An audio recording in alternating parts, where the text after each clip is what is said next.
Meena, it's lunchtime and you are not eating. Is everything okay with you? No, I'm feeling toothache. I wish I could be a plant. A plant? Yes, because they don't have teeth for intaking nutrients for their growth. Yes, it's amazing. But I wonder, how do they do this? Yes, we will discuss this in detail. Objectives.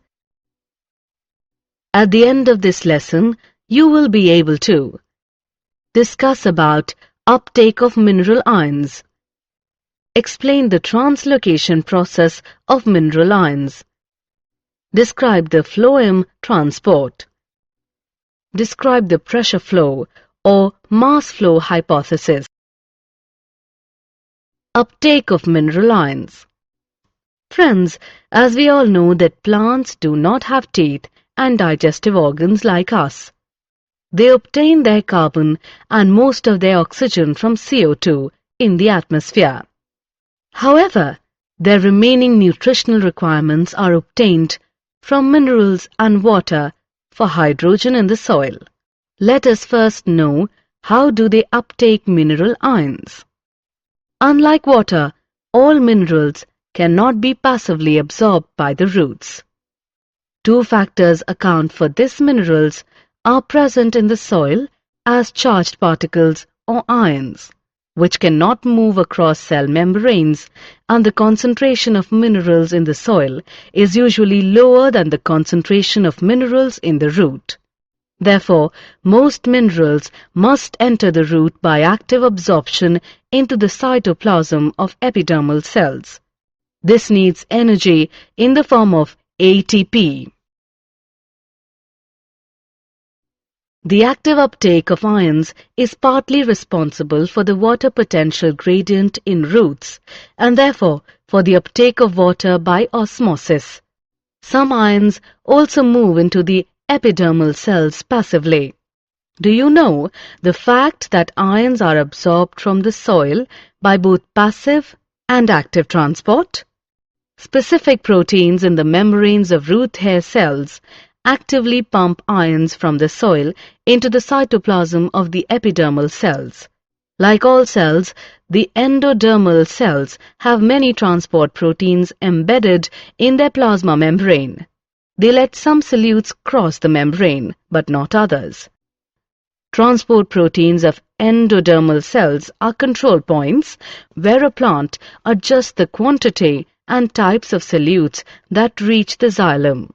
Note that the root endodermis, because of the layer of submarine, has the ability to actively transport ions in one direction only.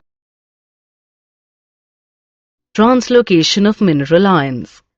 After the ions have reached xylem through active or passive uptake, or a combination of the two, their further transport up the stem to all parts of the plant is through the transpiration stream.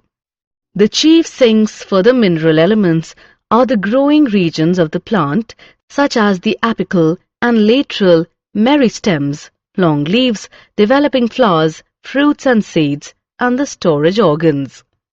Mineral ions are frequently remobilized, particularly from older, senescing parts. Older dying leaves export much of their mineral content to younger leaves.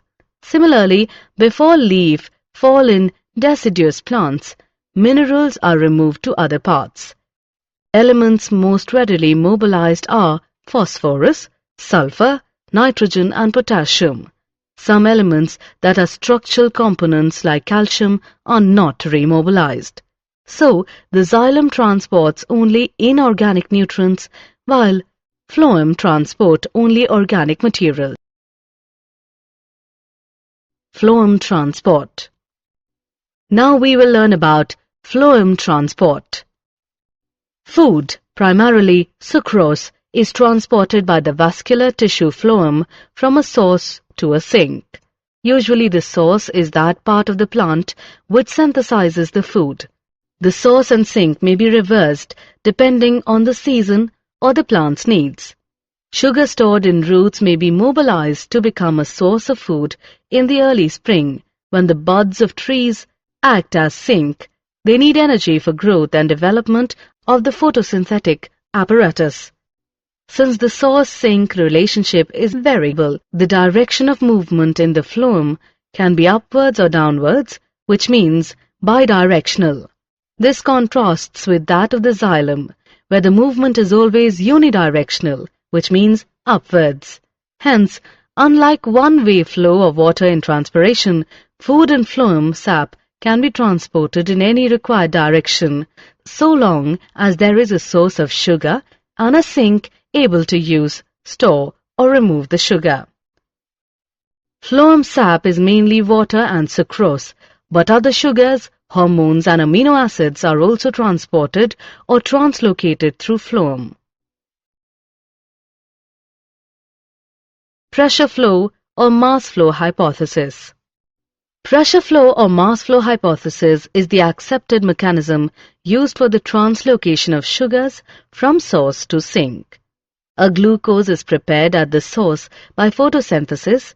It is converted to sucrose. The sugar is then moved in the form of sucrose into the companion cells and then into the living phloem sieve tube cells by active transport. This process of loading at the source produces a hypertonic condition in the phloem. Water in the adjacent xylem moves into the phloem by osmosis. An osmotic pressure builds up, the phloem sap will move to area of lower pressure. At the sink, osmotic pressure must be reduced. Again, active transport is necessary to move the sucrose out of the phloem sap and into the cells which will use the sugar, converting it into energy, starch, or cellulose. As sugars are removed, the osmotic pressure decreases and water moves out of the phloem. Phloem tissue is composed of sieve tube cells, which form long columns with holes in their end walls called sieve plates. Cytoplasmic strands pass through the holes in the sieve plates, so forming continuous filaments. As hydrostatic pressure in the phloem sieve tube increases, pressure flow begins, and the sap moves through the phloem. Meanwhile, at the sink, incoming sugars are actively transported out of the phloem and removed as complex carbohydrates. The loss of solute produces a high water potential in the phloem, and water passes out, returning eventually to xylem. A simple experiment called griddling was carried out to identify the tissues through which food is transported. On the trunk of a tree, a ring of bark up to a depth of the phloem layer can be carefully removed. In the absence of downward movement of food, the portion of the bark above the ring on the stem becomes swollen after a few weeks. This simple experiment shows that phloem is the tissue responsible for translocation of food, and that transport takes place in one direction, which means towards the roots. Summary. Let us summarize what we have learned. Most minerals must enter the root by active absorption into the cytoplasm of epidermal cells. This needs energy in the form of ATP. Ions are absorbed from the soil by both passive and active transport. Specific proteins in the membranes of root hair cells actively pump ions from the soil into the cytoplasm of the epidermal cells. Transport proteins of endodermal cells are control points where a plant adjusts the quantity and types of solutes that reach the xylem. After reaching the ions to xylem by actively or passively, they further transport the stem to all plant parts is through transpiration stream. The chief sinks for the mineral elements are the growing regions of the plant, such as the apical and lateral meristems, young leaves, developing flowers, fruits and seeds, and the storage organs. Elements most readily mobilized are phosphorus, sulfur, nitrogen and potassium. Food, primarily sucrose, is transported by the vascular tissue phloem from a source to a sink. The source of synthesized food is the leaf, and sink is the part that kneads or stores the food. The direction of movement in the phloem can be upwards or downwards, which is called bidirectional, whereas in xylem, the movement is always unidirectional, which means upwards. The accepted mechanism used for the translocation of sugars from source to sink is called the pressure flow hypothesis.